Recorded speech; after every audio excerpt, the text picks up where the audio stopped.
Welcome to UG Academy. In this video, I'm going to talk about the relationship between array and pointers. In this figure, we can see how a static array is behave in the computer's memory. X is the identifier of the array. However, it's actually a constant pointer. A constant pointer means that the pointer cannot be changed to point to another address within the computer's memory. However, the value pointed by the pointer can be changed. So it's the case of a static array. X points to the first element of the array, and then x plus 1 points to the second element of the array. Similarly, x plus 2. This 1 and 2 here is called the offset of the pointer. We can access the offsets of the pointer by using the bracket operator we have already known. So the first element within the array has 0 offset. This is also the reason why C++ is a zero-based language. The index in C++ actually represents the offset within the computer's memory. And then for the first element, there is no offset. This is how a static array works under the hood. It's actually a constant pointer. And now we are going to see another type of array called dynamic array. It actually works similarly with a static array.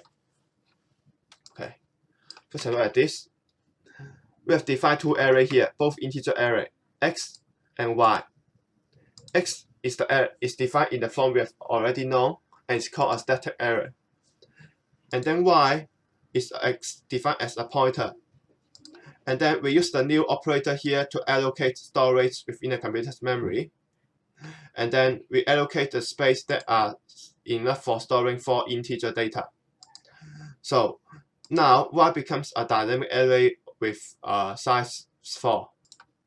The main difference between x and y here is that y is not a constant pointer, so y can later be changed to point to something else if needed. However, for accessing the element within the arrays, they both work similarly. For x, we can use the access method we already know, the bracket operator. However, it's actually exactly equivalent to adding the offset to the pointer and then dereference it. Okay, so these two expressions works exactly the same. The same works for a dynamic array as well. Y here, we add the offset to y and then we dereference it. It's the same as using a bracket operator on y. One thing I forgot to do here is that to initialize the value of y. Although we have allocated storage within the computer's memory and let y point to it, we have not initialized the value within those storage. So we use 4 lines of code to initialize the value of those storage. This is how a one-dimensional dynamic array works. But in fact, we can have n-dimensional array. Let's have a look at a 2-dimensional dynamic array. So if a one-dimensional array is a pointer, then 2-dimensional array is actually just an array of array. So in this case, a 2-dimensional array is a pointer to pointer.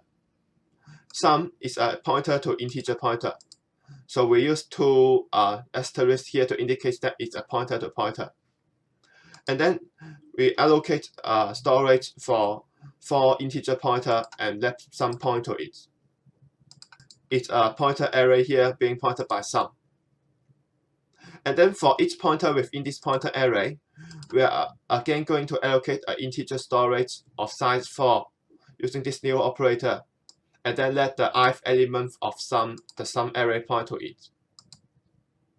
And then for each element within this sum I array, we are going to initialize its value by adding the ij index together.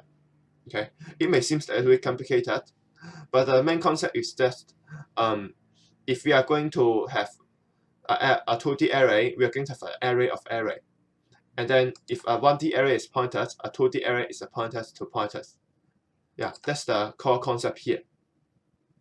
So to see the value within this array, I've already pre-written a function to print out the value within the 2D dynamic array here. So let's just use it. The function is defined here. So one major positive side of dynamic array compared to static array is that dynamic array doesn't necessarily have to be rectangular. If we are going to have a 2D static array, it must be a rectangular array.